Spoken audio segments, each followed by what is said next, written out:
السلام علیکم ورحمۃ اللہ وبرکاتہ۔ ہدایت النحو کے آج کی کلاس میں ہم لوگ مستثنیٰ کے بارے میں پڑھنے جا رہے ہیں۔ مستثنیٰ سے متعلق کچھ اصطلاحات اور کچھ باتیں میں نے اس سے پہلے کی کلاس میں بیان کر دی تھی، تو اس کو دوبارہ دہرانے کی ضرورت نہیں ہونی چاہیے، اس لیے کہ پھر ویڈیو لمبا ہو جائے گا بے وجہ۔ تو اگر پرانے ویڈیو آپ نے دیکھ لیے ہیں اور ساری چیزیں آپ کو سمجھ میں آ گئی ہے اس کے اصطلاح سے متعلق، تو ڈائریکٹلی آپ اس کو کنٹینیو کریں، اور اگر کچھ ڈاؤٹ اس میں ہو پرانے ویڈیو میں یا اس کے اصطلاح کو سمجھنے میں، تو پہلے اس کو ایک بار اور دیکھ لیجئے، اس کو سمجھ لیجئے، اور پھر واپس انشاءاللہ اس کو کنٹینیو کریے۔ یہاں جو وہی طرز رہے گا جو پہلے سے چلتا آ رہا ہے، پہلے عبارت پڑھیں گے، پھر لفظی ترجمہ کریں گے، اور اس کے متعلق جو کچھ تشریح ہوگی وہ ہم کر دیں گے۔ فصل المستثنی، ٹاپک ہے مستثنی۔ وَهُوَ لَفْظٌ يُذْكَرُ بَعْدَ إِلَّا وَأَخْوَاتِهَا، یہ وہ لفظ ہے جو الا یا اس کے اخوات، یعنی الا کے علاوہ اور بھی جو حروف استثناء ہے ان کے بعد آتا ہے۔ لِيُعْلَمْ، تاکہ جان لیا جائے کہ انہ لا ینسب الیہ ما نسب الی ما قبلہا، کہ وہ منسوب نہیں ہے اس کی طرف جو نسبت کی گئی ہے اس سے پہلے کی طرف۔ یہ لفظی ترجمہ ہوا۔ مطلب کیا ہے؟ پیچھے کے کلاس میں نے سمجھایا تھا کہ 10 لوگوں نے مل کے کوئی کام کیا ہو، یا 10 لوگوں کو دعوت دی گئی ہو، اور اس میں سے ایک کو چھانٹ دیا گیا ہو، ایک کو الگ کر دیا گیا ہو، تو یہ 10 کہلاتا ہے مستثنی منہ، اور یہ ایک جس کو چھانٹ کے الگ کیا گیا یہ کہلاتا ہے مستثنی، اور ان دونوں کو الگ کرنے والا جو لفظ جو حرف ہوتا ہے اس کو کہا جاتا ہے حرف استثناء۔ تو یہ کہہ رہے ہیں کہ یہ ایک جس کو الگ کیا گیا ہے اس کی نسبت 10 کی طرف نہیں ہے، یعنی ان 10 لوگوں میں سے جس کو الگ کیا گیا ہے اس کو دعوت نہیں دی گئی ہے۔ وَهُوَ عَلَىٰ قِسْمَيْن، وَهُوَ عَلَىٰ قِسْمَيْن، اور یہ 2 قسموں کا ہوتا ہے، یعنی مستثنیٰ جو ہوتا ہے یہ 2 طرح کا ہوتا ہے۔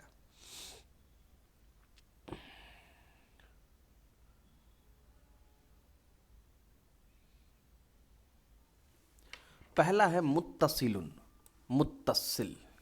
وَهُوَ مَا أُخْرِجَ عَنْ متعدد، یہ وہ مستثنیٰ ہے جس کو نکالا جاتا ہے متعدد میں سے، یعنی جماعت میں سے، بِإِلَّا، الا کے ذریعے سے، وَأَخْوَاتُهَا، یا الا کے علاوہ اور بھی جو دوسرے حروف استثناء ہیں تقریباً 8 ہیں ان کے ذریعے سے۔ جیسے جاءنی القوم الا زیدن، میرے پاس قوم آئی مگر زید، یعنی زید کو چھوڑ کر کے سب آئی، تو کیا ہوا؟ زید اس قوم سے نکل گیا، پوری قوم آئی ہے، صرف زید جو ہے وہ نہیں آ پایا۔ تو یہاں پر زید جو مستثنیٰ ہے یہ مستثنیٰ متصل ہے۔ دوسرا ہے وہ منقطع، مستثنیٰ منقطع۔ وَهُوَ الْمَذْكُورُ بَعْدَ إِلَّا وَأَخْوَاتِهَا، یہ وہ مستثنیٰ ہوتا ہے جو الا اور اس کے اخوات کے ساتھ کے بعد لکھا جاتا ہے، یعنی الا یا کوئی بھی حروف استثناء کے بعد لکھا جاتا ہے، غیر مخرج عن متعدد، لیکن یہاں اس کو گروپ سے نکالا نہیں گیا ہوتا ہے، اس کو جماعت سے نہیں نکالا گیا ہوتا ہے۔ کیوں نہیں نکالا گیا ہوتا ہے؟ لِعَدْمِ دُخُولِهِ فِي الْمُسْتَثْنَى مِنْهُ، اس کا مستثنی منہ میں داخل نہ ہونے کی وجہ سے، یعنی وہ جماعت کا حصہ ہی نہیں ہوتا ہے، اسی لیے اس کو جماعت میں شامل ہی نہیں کرتے ہیں، اور اس کو نکالنے کی کوئی صورت ہی نہیں بنتی ہے۔ جیسے جاءنی القوم الا حمارا، میرے پاس پوری قوم آئی گدھا کو چھوڑ کر کے، تو گدھا ظاہر سی بات ہے وہ قوم کا حصہ نہیں ہے، قوم میں سے نہیں ہے، تو حمارن یہاں پر جو مستثنیٰ ہے یہ مستثنیٰ منقطع ہے، یعنی اس کا مستثنیٰ منہ سے پہلے سے کوئی تعلق نہیں تھا۔ وَعْلَمْ، اور جان لو، ان اعراب المستثنیٰ علی 4 اقسام، مستثنیٰ کا جو اعراب ہوتا ہے وہ 4 قسموں میں تقسیم کیا جاتا ہے۔ پہلا ہے فَإِن كَانَ مُتَّصِلًا، کہ مستثنیٰ جو ہو وہ متصل ہو، وَوَقَعَ بَعْدَ إِلَّا فِي كَلَامٍ مُوجِبٍ، اور وہ اللہ کے بعد کلام موجب میں واقع ہو۔ کلام موجب اور غیر موجب، مفرغ اور غیر مفرغ، یہ کل میں نے بتا دیا ہے۔ او منقطعاً، یا پھر مستثنا، پہلا رول کیا ہے؟ پہلا یہ ہے کہ متصل ہو، میں یہاں پہ 1 لکھ دیتا ہوں، متصل ہو اور کلام موجب میں اللہ کے بعد آیا ہو۔ دوسرا ہے کہ وہ منقطع ہو اور کلام موجب میں آیا ہو اللہ کے بعد۔ تیسرا ہے یا پھر وہ مقدم ہو علی المستثنی منہ، مستثنی منہ سے پہلے لکھ دیا گیا ہو۔ عام قاعدہ مستثنی کا کیا ہے کہ مستثنی منہ پہلے لکھا جاتا ہے، اس کے بعد حرف استثناء آتا ہے، پھر مستثنی آتا ہے۔ مگر اگر مستثنی کو پہلے لکھ دیا گیا ہو، مستثنی منہ سے پہلے لکھ دیا گیا ہو، تب کیا ہوگا؟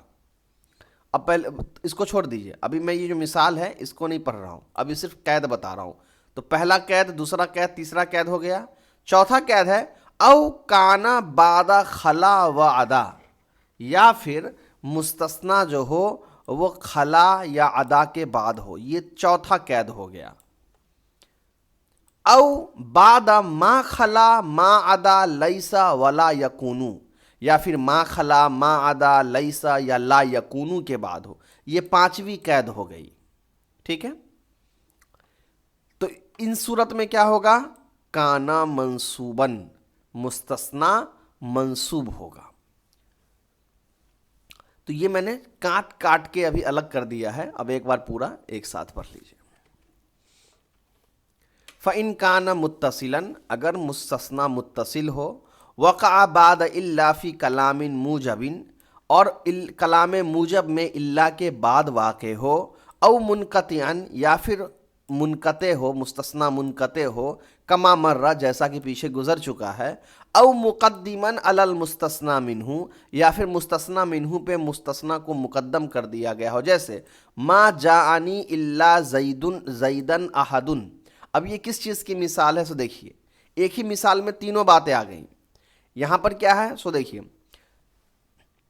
احدن جو ہے یہ مستثنا منہ ہے، جس کو یہاں ہونا چاہیے، اور یہ مستثنا کو ادھر ہونا چاہیے۔ تو یہاں کیا ہوا؟ مستثنا پہلے آ گیا، مستثنا منہ بعد میں آ گیا، تو اس کی مثال ہو گئی۔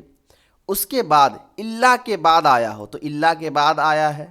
متصل ہو، تو یہاں ظاہر سی بات ہے متصل ہے، کیونکہ زید قوم کا حصہ ہے، انسان ہے۔ تو ان ایک مثال میں تینوں کی مثال دے دی گئی۔ ان تینوں صورت میں کیا ہوگا؟ مستثنا منصوب ہوگا، یا پھر اگر خلا کے بعد، ادا کے بعد، اکثر علماء کے نزدیک، یا پھر ما خلا ما ادا لیسا اور لا یکونو کے بعد آتا ہے، تب بھی کیا ہوگا؟ منصوب ہوگا۔ اس لیے دیکھیے جاءنی القوم خلا زیدن، اب اسی خلا میں آپ الی آخر جتنا ایڈ کرنا چاہے کر لیجیے، ادا زیدن، ما خلا زیدن، ما ادا زیدن، لیسا زیدن، ولا یکون زیدن، سب آ جائے گا۔ چلیے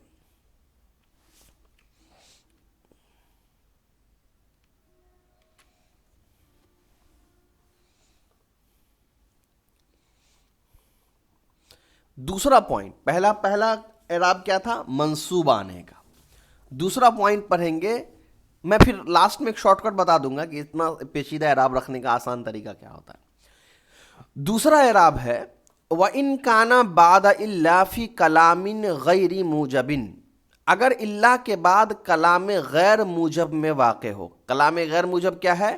وَهُوَ كُلُّ كَلَامٍ يَكُونُ فِيهِ نَفْيٌ وَنَهْيٌ وَاسْتِفْهَامٌ، ہر وہ کلام جس میں نفی نہیں یا استفہام پایا جائے وہ کلام غیر موجب ہے۔ تو پہلا کیا ہے؟ اللہ کے بعد کلام غیر موجب میں آئے، والمستثنی منہ مذکور، اور یہ مستثنا متصل ہو، یعنی مستثنا منہ لکھا گیا ہو۔ یجوز فیہ الوجہان، اس میں دونوں صورتیں جائز ہیں۔ النصب، مستثنا کو یا تو آپ زبر دے دیجئے، والبدل اما قبلہا، یا پھر آپ بدل دیجئے۔ بدل سے مراد ہے اعرابی بدل کی، یعنی جو اعراب اس سے پہلے کا ہے وہی بدل اس کا بھی ہوگا، یعنی وہی اعراب اس کا بھی ہو جائے گا۔ جیسے ما جاءنی احد الا زیدن، الا زیدن، دوسرے کی مثال یہ ہے، پہلے کی مثال یہ ہے۔ آپ ما جاءنی احد الا زیدن مستثنا بنا کے پڑھ لیجئے، یا آپ اسی مستثنا پہ وہی اعراب دے دیجئے جو اللہ سے پہلے ہے. تو اللہ سے پہلے آپ احدن پہ پیش پڑھ رہے ہیں تو وہی اعراب یہاں دے دیجئے. تو دونوں صورتیں جائز ہیں. یعنی کلام غیر موجب ہو، مستثنا منہ مذکور ہو، اور مستثنا اللہ کے بعد آئے، تو دونوں طرح کے اعراب دے سکتے ہیں، زبر بھی اور پیش بھی. تیسری اعراب کی صورت ہے وَإِن كَانَ مُفَرَّغًا. اگر مستثنا مفرغ ہو، بِأَن يَكُونَ بَعْدَ إِلَّا فِي كَلَامٍ غَيْرِ مُوجَبٍ، اور وہ کلام موجب غیر موجب میں اللہ کے بعد آیا ہو. مستثنا مفرغ اور غیر مفرغ بھی میں نے بتا دیا ہے. والمستثنا منہ غیر مذکور، اور مستثنا منہ مذکور بھی نہ ہو، لکھا بھی نہ گیا ہو. کانا اعرابہ بحسب العوامل، تو اس کا اعراب یعنی مستثنا کا اعراب عوامل کے حساب سے ہوگا. یعنی وہی جو عامل پہلے ہے، تو اگر زبر دینے والا عامل ہے تو مستثنا پہ زبر، زیر دینے والا عامل ہے تو مستثنا پہ زیر، اور پیش دینے والا عامل ہے تو مستثنا پر پیش. یعنی اس کا اعراب سیٹ ہو جاتا ہے پیچھے والے کے ساتھ. جیسے ما جاءنی الا زیدن، میرے پاس کوئی نہیں آیا مگر زید. یا زیدن پر پیش کیوں دیا؟ کس عامل کے بنا پر؟ فاعل بننے کے بنا پر. ما رأیت الا زیدن، میں نے نہیں دیکھا سوائے زید کو. یہاں زید پر نصب کس کی وجہ سے دیا گیا؟ مفعول بننے کے بنا پر. وما مررت الا بزیدن، اور میں نہیں گزرا سوائے زید کے پاس. یہاں زید پر زیر دیا گیا باحرف جر کی وجہ سے. تو یہ تیسری صورت ہو گئی. چوتھی صورت ہے وَإِن كَانَ بَعْدَ غَيْرَ سِوَا سَوَا وَحَاشَا عِندَ الْأَكْثَرِ. اگر مستثنا غیر، سوا، سوا، حاشا ان کے نزدیک اس کے بعد آتا ہے، اکثر علماء کے نزدیک کہتے ہیں کانا مجرورن کی وہ مجرور ہوگا. جیسے جاءنی القوم غیر زیدن، سوا زیدن، سوا زیدن، حاشا زیدن. ان سب کی ایک ایک مثال یہاں پہ آ گئی ایک ساتھ. وَعْلَمْ، اور جان لو، ان اعراب غیر کا اعراب المستثنا، غیرہ کو کب کیسے پڑھنا ہے، را پر زبر زیر پیش کیسے پڑھیں گے؟ تو کہہ رہے ہیں مستثنا کا جو اعراب ہوتا ہے وہی اعراب غیرہ کا بھی ہوتا ہے. یعنی اللہ کی وجہ سے مستثنا کا جو اعراب ہوگا غیرہ کا بھی وہی اعراب ہوگا. جیسے جاءنی القوم غیر زیدن، غیر حمارن، وما جاءنی غیر زیدن القومی. اچھا نہیں، وما جاءنی غیر زیدن القوم، وما جاءنی احد غیر زیدن یا غیر زیدن، وما جاءنی غیر زیدن، وما رأیت غیر زیدن، وما مررت بغیر زیدن. اب اس کے اعراب کو میں نے سب میں زیر ہی پڑھ دیا غیرہ کی وجہ سے، اس لیے غیرہ حرف جر کے طور پہ بھی کام کرتا ہے. تو پتہ، اب جو میں نے لاسٹ میں ایک بات کہی، میں ایک شارٹ کٹ طریقہ بتاؤں گا اعراب کو یاد رکھنے کا، اس سے یاد رکھ پائیے گا. غیرہ، سوا، سوا، حاشا، ان کے بعد اگر آتا ہے تو اس میں سے چونکہ تین تو حرف جر ہی ہیں، تو حرف جر کے بعد اگر اسم آتا ہے تو وہ مجرور ہی ہوتا ہے، اس پہ زیر ہی ہوتا ہے. اسی لیے اگر ان کے بعد حرف آتا ہے تو وہ زیر ہی مان لیجئے. اس کے بعد یہ پہلا ٹرک ہو گیا. دوسرا ٹرک کیا ہے؟ جہاں بھی مستثنا آئے اور مستثنا منہ ذکر کیا ہوا ہو تو وہاں پر مستثنا کو ہمیشہ زبر ڈالنے کی عادت رکھیے کہ زبر دے دینا ہے.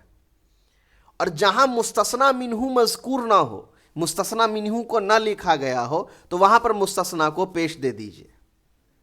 یہ تین اعراب تھے، تینوں اعراب کی وجہ میں نے بتا دی. چلیے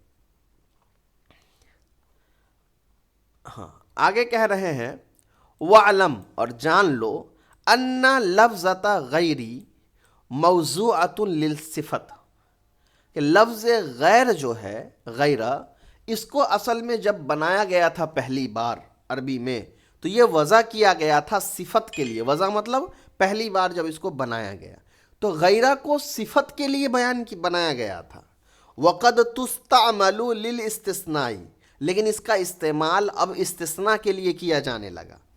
یہ بات ہم لوگوں نے غیر منصرف والے چیپٹر میں بھی پڑھی تھی کہ اصل وضع اور استعمال میں فرق ہوتا ہے.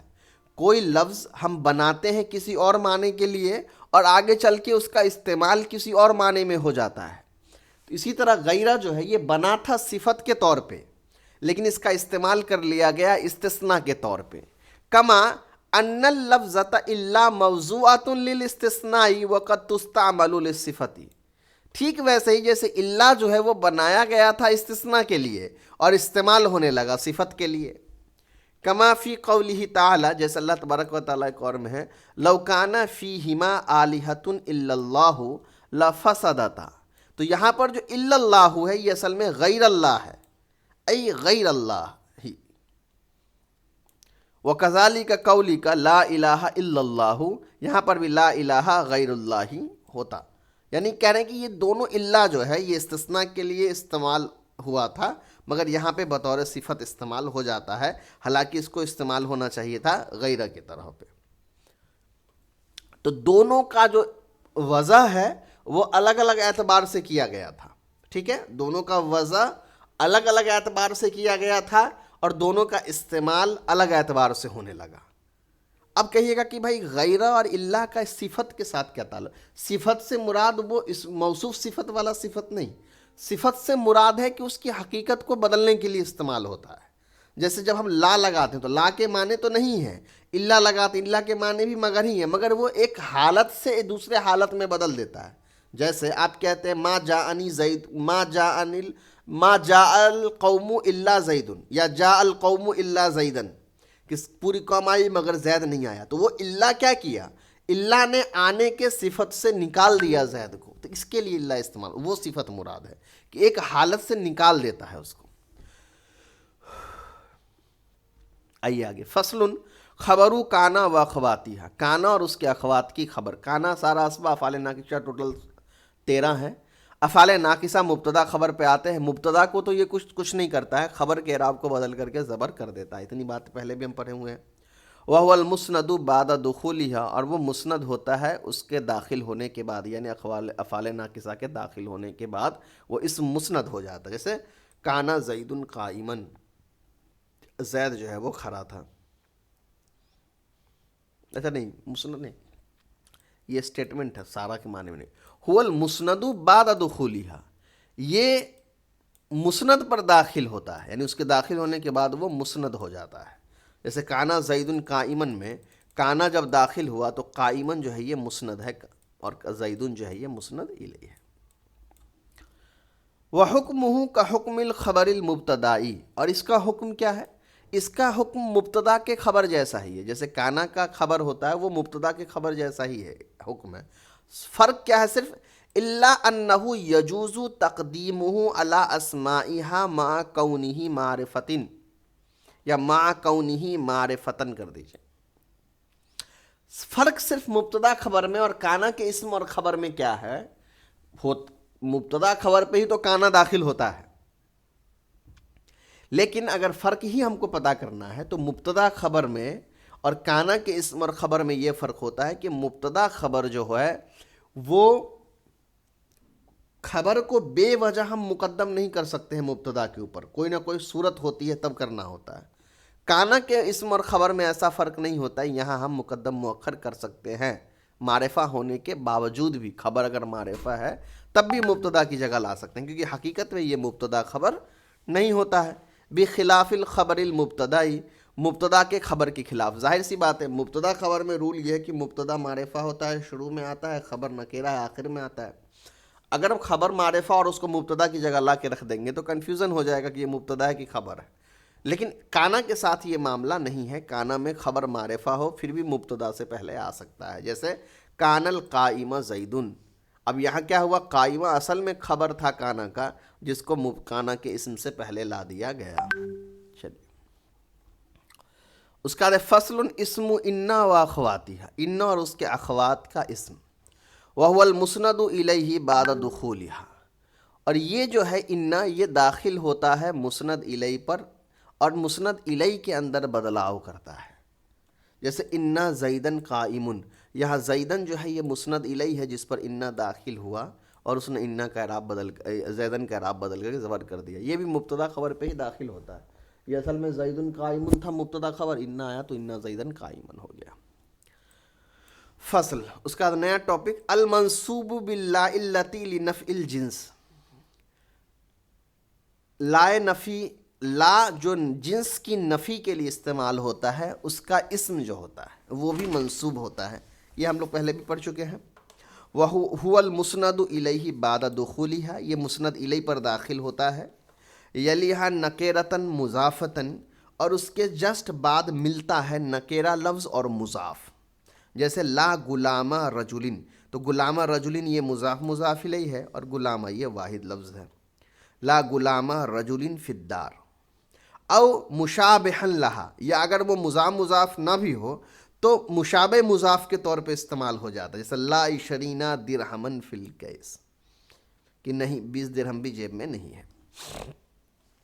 فَإِن كَانَ بَعْدَ لَا نَكِرَةً مُفْرَدَةً، لیکن اگر لا کے بعد نکیرہ اور واحد لفظ ہو تبنی علی الفتح، تو اس کو پھر مبنی بر فتحہ کر دیا جاتا ہے، یعنی اس کا اعراب فتحہ کے ساتھ فکس ہو جاتا ہے. جیسے لا رجل فی الدار، گھر میں کوئی آدمی نہیں ہے. وَإِن كَانَ مَعْرِفَةً أَوْ نَكِرَةً مَفْصُولًا بَيْنَهُ وَبَيْنَ لَا، لیکن اگر وہ لا کے بعد جو لفظ آیا ہے وہ معرفہ ہو، یا اگر معرفہ نہ ہو نکیرہ تو ہو مگر اب دونوں لفظ کے بیچ میں فرق آ گیا ہو، یعنی دونوں کے بیچ میں دوری آ گئی ہو، کوئی دوسرا لفظ آ گیا ہو، یعنی لا ہو، لا کے بعد وہ اسم نہ ہو بلکہ لا کے بعد کوئی دوسرا لفظ آ گیا ہو پھر اسم آیا ہو، تو ایسی صورت میں کانا مرفوعاً، اس کا اعراب مرفوع ہو جائے گا، پیش کے ساتھ ہو جائے گا. وَيَجِبُ تقریرٌ، اور تقریر واجب آ جائے گی، یعنی 2 بار لا کو لانا ضروری ہو جائے گا. ما اسم آخر، وَيَجِبُ تقریر لا ما اسم آخر کر دیجئے، اور واجب ہو جائے گا لا کو دہرانا، لا کے بعد جو اسم ہے اس کے ساتھ ساتھ، یعنی لا کو بھی دہرائیں گے اور لا کے بعد جو اسم لکھیں گے اس کو بھی دہرائیں گے. جیسے یہاں دیکھیے لا زیدن فی الداری ولا امرن، نہ تو گھر میں زید ہے نہ ہی عمر ہے. اب یہ لا بھی 2 بار تکرار کے ساتھ آیا اور 2 الگ الگ اسم کو بھی تکرار کے ساتھ لایا گیا. لا زید کے لیے بھی آیا، لا امر کے لیے بھی آیا. ہم ایسے نہیں کہہ سکتے لا زیدن فی الداری و امرن، یا لا زیدن فی الداری و امرن، یہ ایسے نہیں کہہ پائیں گے. ولا فیہا رجل ولا امرأۃ، اور یہ جو مثال ہے یہ دوسری کی مثال ہے کہ لا کے بعد بیچ میں کوئی دوسرا لفظ آئے اور پھر اسم آئے، تو یہاں پر بھی دونوں کا جو اعراب ہے وہ مرفوع ہوتا ہے، پیش کے ساتھ ہوتا ہے. آگے کہہ رہے ہیں وَيَجُوزُ فِي مِثْلِ لَا حَوْلَ وَلَا قُوَّةَ إِلَّا بِاللَّهِ 5 أَوْجُهٍ، اور لا حول ولا قوت الا باللہ جو ہے اس میں 5 طریقے سے اس کے اعراب کو پڑھا جا سکتا ہے. فتحہما و رفعہما، لا حول ولا قوت دونوں پر فتحہ کے ساتھ، یا لا حول ولا قوت دونوں کو پیش کے ساتھ. وفتح الاول و نصب الثانی، لا حول ولا قوت اس طرح بھی پڑھ سکتے ہیں. وفتح الاول و رفع الثانی، لا حول ولا قوت اس طرح بھی پڑھ سکتے ہیں. ورفع الاول و فتح الثانی، و رفع کے ساتھ لا حول ولا قوت ایسے بھی پڑھ سکتے ہیں. وقد یحذف اسم لا لقرینۃ، اور کبھی کبھی لا کا جو اسم ہوتا ہے یعنی لا کے بعد جو لفظ ہوتا ہے اس کو بھی حذف کر دیا جاتا ہے. لا علیکہ، جیسے ہم کہتے ہیں لا علیکہ، اصل میں ہے لا باس علیکہ، تو باس اسم ہے لا کا جس کو حذف کر دیا گیا. چلیے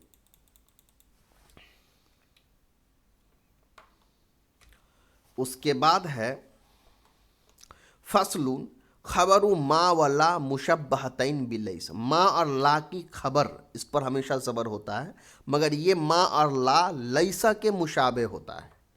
وَهُوَ الْمُسْنَدُ بَعْدَ دُخُولِهِمَا، اور یہ ما اور لا مسند پر داخل ہوتے ہیں.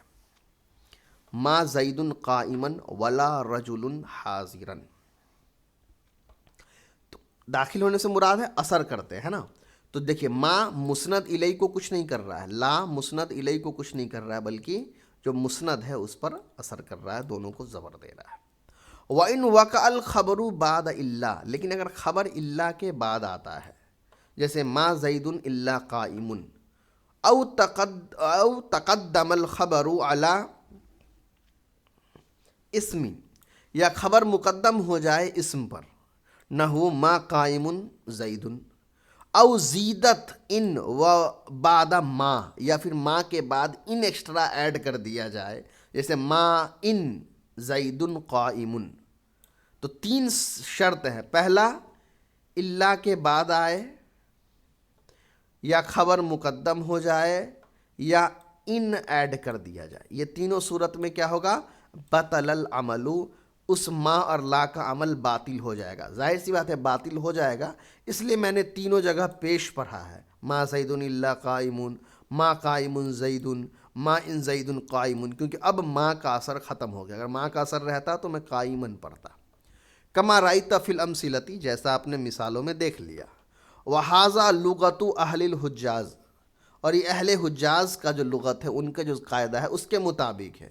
اما بنو تمیمین، اور رہی بات بنو تمیم قبیلے کا، تو وہ کہتے ہیں فلا یعملونہما اصلا، وہ ان دونوں کو اصل میں استعمال ہی نہیں کرتے، ما اور لا کو استعمال ہی نہیں کرتے ہیں۔ کقول الشاعر عن لسانی بنی تمیمین، جیسے کہ شاعر کا کہنا بنو تمیم کی زبان یا لغت کے اعتبار سے۔ ومحفحف قل غصنی قلت له انتصب فأجاب ما قتل المحب حرام۔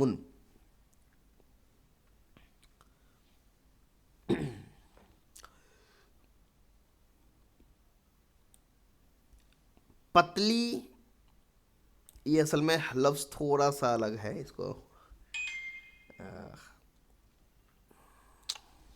چلیے میں ہنٹ میں کر دیتا ہوں۔ یہاں باڈی پارٹ سے ریلیٹڈ بات کہی گئی ہے کہ انسان کا بدن جیسے لچیلا ہوتا ہے تو ویسے ہی ڈالی کی طرح لچیلا ہے، تو میں نے اس سے کہا کہ تم پھلو پھوڑو، آگے بڑھو۔ یا ان تصب کے معنی اصل میں ہوتا ہے، یہ اصل میں شعر شاعری کا ترجمہ کبھی کبھی غلط طرح کے شعر بھی آ جاتا ہے۔ فلاسفیکل وے میں بہت الگ بات ہے، میں اس کو تھوڑا اچھے وے میں بتا دیتا ہوں۔ یہاں مراد ایسا سمجھ لیجئے کہ مان لیجئے کہ کوئی جو لکڑی کا کاروبار کرنے والا یا لکڑی کاٹنے والا آدمی ہے، وہ ایک درخت کو دیکھتا ہے جس کی شاخیں جو ہے ٹہنی بہت اچھی ہے، خوبصورت ہے، کروڈ ہے، اور وہ اس کو کہہ رہا ہے کہ تم اپنا نسب بتاؤ۔ تو وہ جواب دے رہا ہے ٹہنی کہ عاشق کا جو قتل کرنا ہے وہ حرام ہے، یعنی اگر میں اتنی خوبصورت ہوں تو مجھے قتل مت کرو۔ اس طرح شارٹ شعر سے مطلب بھی نہیں ہے، یہاں صرف آپ کو دیکھنا ہے برفی حرامن، کہ یہاں ماں کے بعد بھی انہوں نے حرامن کا لفظ استعمال کیا۔ اس ماں کی حقیقت سے اس ماں نے کوئی بھی اعراب پر تبدیلی نہیں کیا۔ چلیے، المقصد الثالث فی المجرورات۔ اب تین طرح کی اعرابی چیزیں ہم پڑھ رہے تھے۔ المقصد الاول فی المرفوعات ہم نے پڑھا، پھر المقصد الثانی فی المنصوبات ہم نے پڑھا، اور تیسری جو مقصد ہے المقصد الثالث فی المجرورات، اس کو ابھی ہم پڑھنے جا رہے ہیں۔ الاسماء المجرورۃ ہی المضاف الیہ فقط۔ اسماء مجرور جو ہوتا ہے یہ صرف مضاف ہی ہوتا ہے، یعنی صرف مضاف ہی ایک ایسا مضاف الیہ ہی ایک ایسا لفظ ہوتا ہے جو ہمیشہ مجرور ہوتا ہے، اس پر ہمیشہ زیر ہوتا ہے۔ اب کہیے گا پھر حرف جر، تو حرف جر کی تشریح آگے آئے گی۔ وَهُوَ كُلُّ اسم نُصِبَ إِلَيْهِ شَيْءٌ بِوَاسِطَةِ حرف الجر لفظاً او معنی، اس طرح لے سکتے ہیں۔ کہہ رہے ہیں کہ ہر وہ اسم جس کو نصب کیا گیا ہو، منسوب کیا گیا ہو کسی چیز کی طرف، وہ حرف جر کے ذریعے سے ہی کیا جاتا ہے، چاہے حرف جر کو لفظی طور پہ لکھ دیا گیا ہو، جیسے مررتو بی زیدن، میں زید کے پاس سے گزرا، وَيُعَبَّرُ عَنْ هَذَا التَّرْكِيبِ فِي الْاصْطِلَاحِ بِأَنَّهُ جَارٌ وَمَجْرُورٌ، اور پھر تعبیر دیا جاتا ہے اس طرح کی ترکیب کو نحو کی اصطلاح میں کہ یہ جار مجرور ہے، یعنی با حرف جر ہے، زیدن مجرور ہے، جار مجرور مل کر متعلق ہو گیا مررتو سے، ایسے ہم کہتے ہیں۔ حقیقت میں وہ مضاف الیہ کی طرح ہی ایکٹ کرتا ہے۔ او تقدیراً، یا حرف جر تقدیری طور پر لکھا ہوتا ہے اور ہم نہیں جانتے ہیں، جیسے غلام زیدن، زید کا غلام، تقدیرہ اس کا اصل عبارت ہے غلام لی زیدن، کہ غلام زید کے لیے ہے۔ تو پتہ یہ چلا کہ مضاف الیہ کے اندر جو زیر ہوتا ہے وہ بھی حرف جر کی وجہ سے ہو رہا ہوتا ہے، نہ کہ مضاف کی وجہ سے۔ ہم کہنے کو تو کہہ دیتے ہیں کہ مضاف الیہ ہے اسی لیے اس پر زیر ہے، مگر مضاف الیہ پر جو زیر ہوتا ہے وہ اس وجہ سے ہوتا ہے کہ وہاں پر ایک تقدیری حرف جر چھپا ہوا ہوتا ہے۔ وَيُعَبَّرُ عَنْهُ فِي الْاصْطِلَاحِ، اور اصطلاح میں اس کو تعبیر کیا جاتا ہے کہ بِأَنَّهُ مُضَافٌ وَمُضَافٌ إِلَيْهِ، کہ وہ مضاف اور مضاف الیہ، یعنی غلام مضاف ہے، زید مضاف الیہ۔ وَيَجِبُ تَجْرِيدُ الْمُضَافِ عَنِ التَّنْوِينِ وَمَا يَقُومُ مَقَامَهُ وَهُوَ نُونُ التَّثْنِيَةِ وَالْجَمْعِ، اور واجب ہوتا ہے مضاف کو نون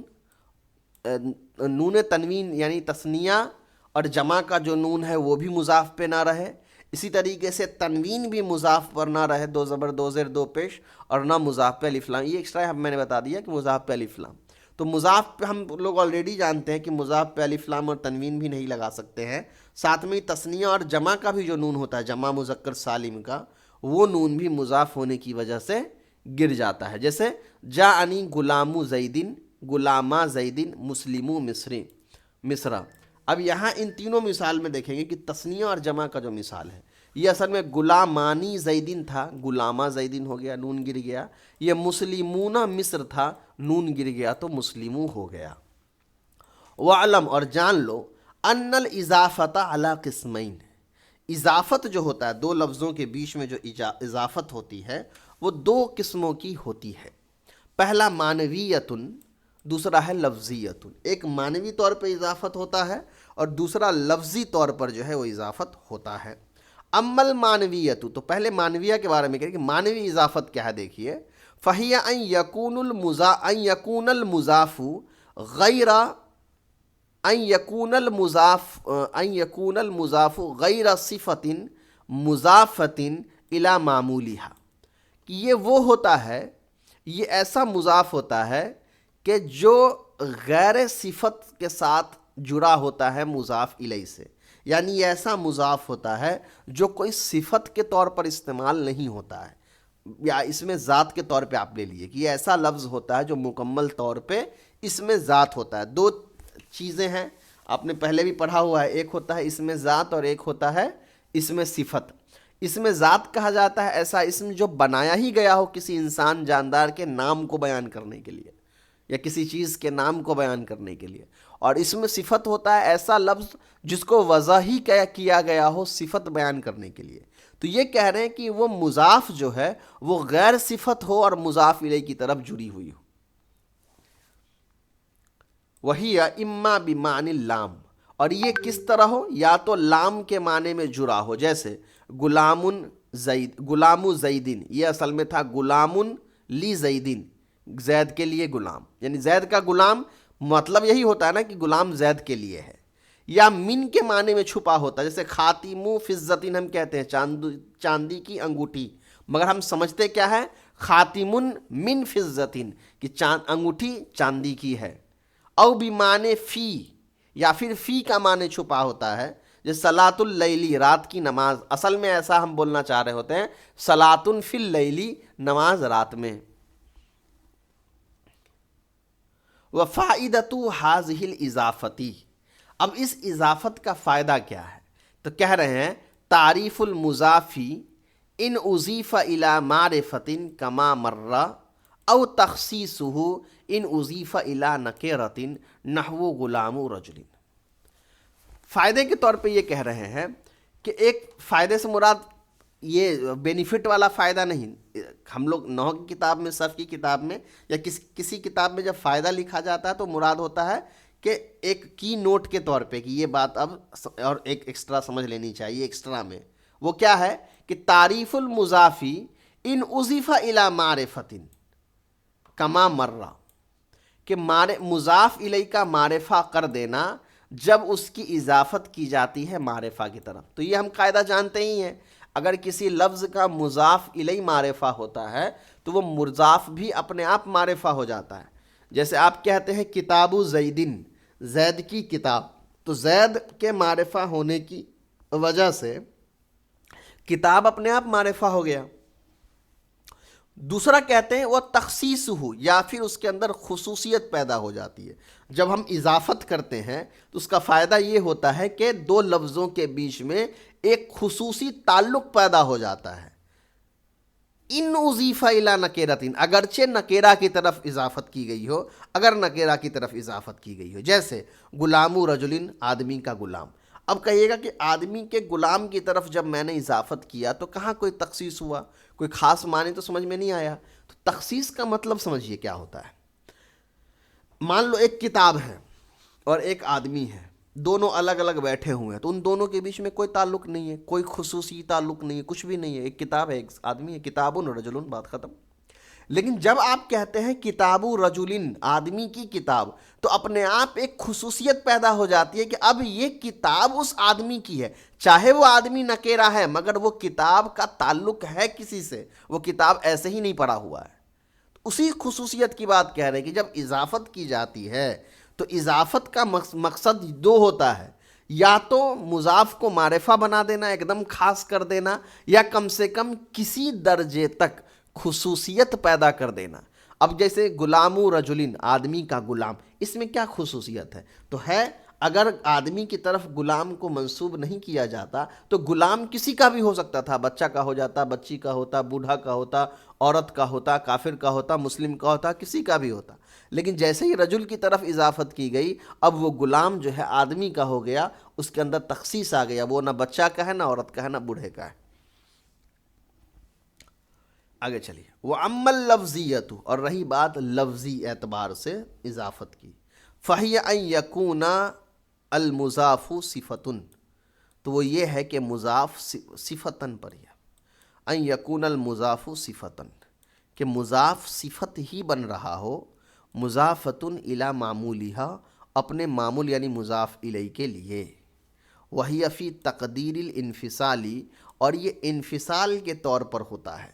انفصال مطلب دوری کے طور پر، الگ ہونے کے طور پر، جیسے ضارب زیدن حسن الوجہی۔ اب ضارب زیدن، ضارب اس میں فاعل ہے، اور اس میں فاعل جو ہوتا ہے اس کے اندر صفت کا مادہ ہوتا ہے۔ حسن الوجہی، حسن جو اس میں صفت ہے، تو آلریڈی اس میں صفت ہے، تو اب یہ دونوں اصل میں مضاف نہیں ہے، یہاں خصوصیت کے معنی یا کوئی تعلق پیدا کرنے کے معنی نہیں لائے گئے ہیں، یہاں صرف ان دونوں کے بیچ میں ایک الغاؤ اور ایک فرق بیان کرنے کے لیے لایا گیا ہے کہ ضارب جو ہے مارنا، یہ زید کی صفت نہیں ہے، یہ صرف ایک عمل ہے جو اس کے ساتھ جڑا ہوا ہے۔ وفائدتها، اور اس کا فائدہ کیا ہے؟ لفظی اضافت کا کیا فائدہ ہے؟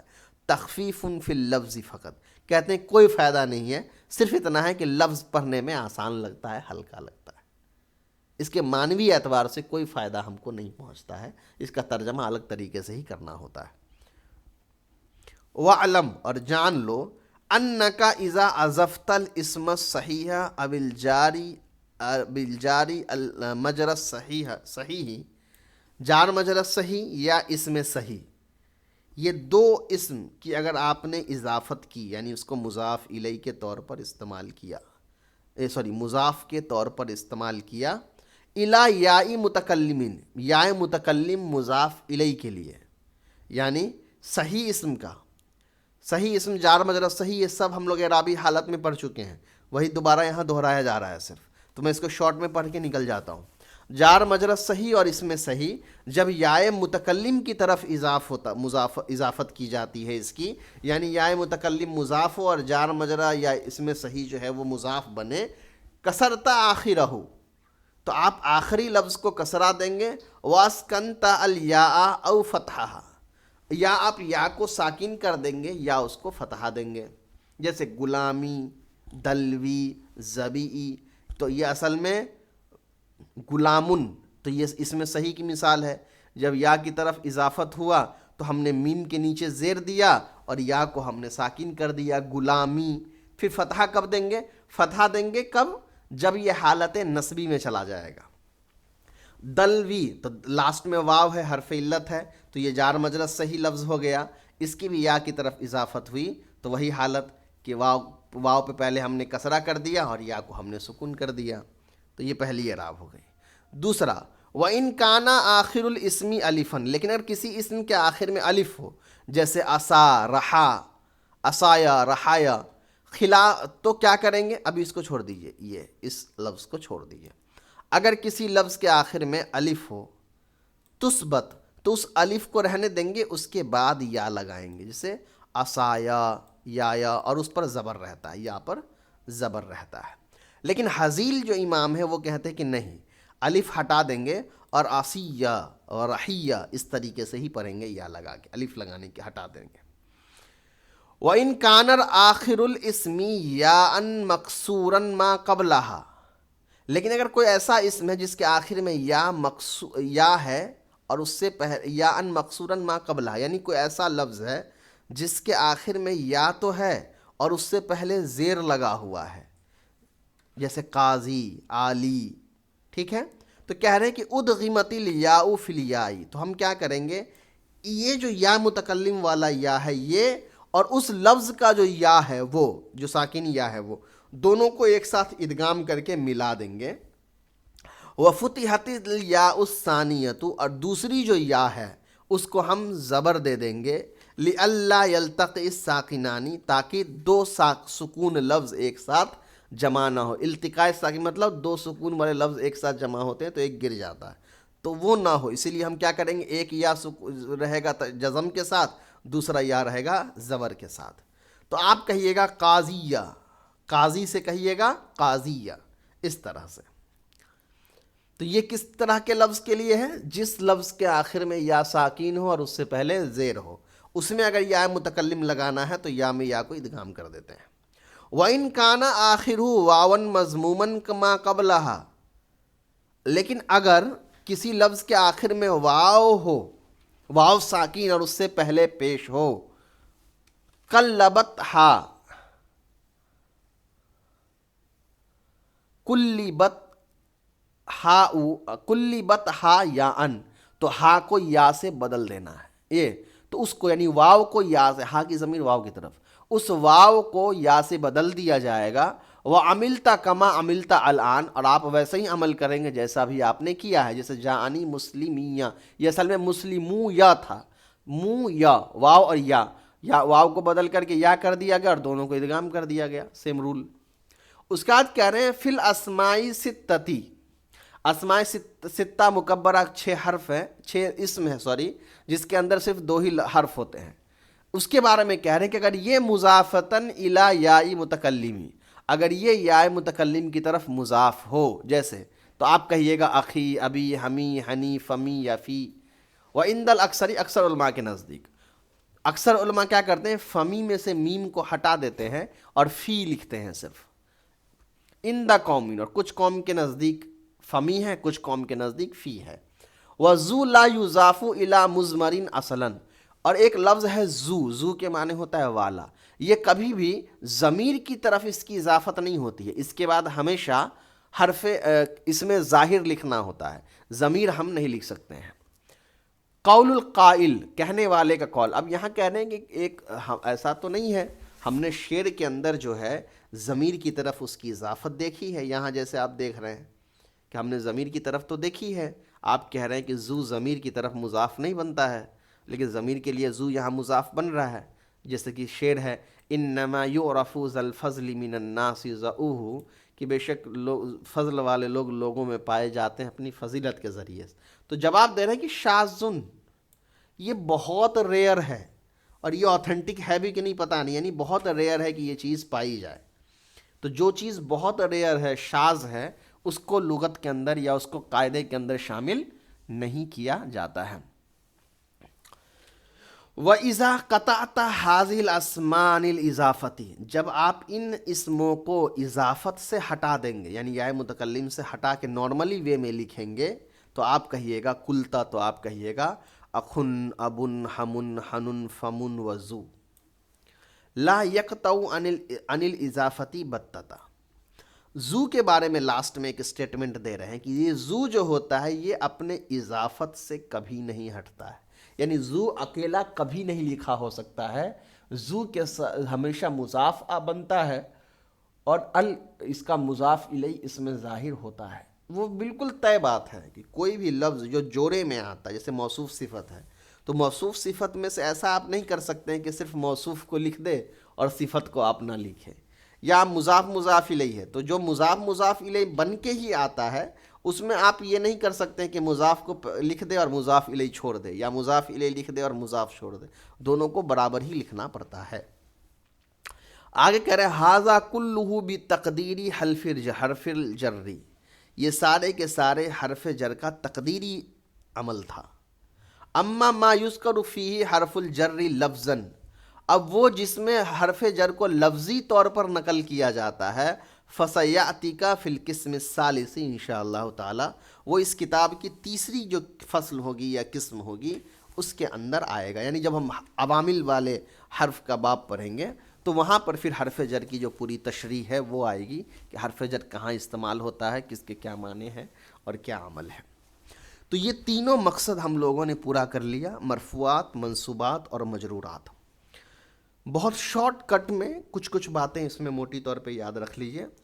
عربی میں پیش آنے کی جو وجہ ہے وہ ہے مبتدا کا ہونا، خبر کا ہونا، فاعل ہونا، نائب فاعل ہونا، یہی مین چیز ہے۔ باقی جو وہ پڑھتے ہیں کانا کا اسم یا انا کی خبر، وہ ہوتا تو مبتدا خبر ہی ہے نا، اس لیے یہ چار یاد رکھیے کہ کسی بھی لفظ پہ جو پیش آتا ہے وہ یا تو فاعل، نائب فاعل، مبتدا خبر ہونے کی وجہ سے۔ زبر آنے کی وجہ کیا ہے؟ تو زبر آنے کی وجہ ہے مفعول، حال، تمیز یا پھر استثناء، یہ ہوتا ہے زبر آنے کی وجہ۔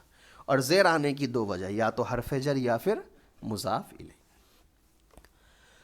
اس کے بعد اس قسم الاول کا جو ہے خاتمہ ہے توابع، جو انشاءاللہ ہم لوگ اگلے کلاس میں کمپلیٹ کریں گے۔ السلام علیکم ورحمۃ اللہ۔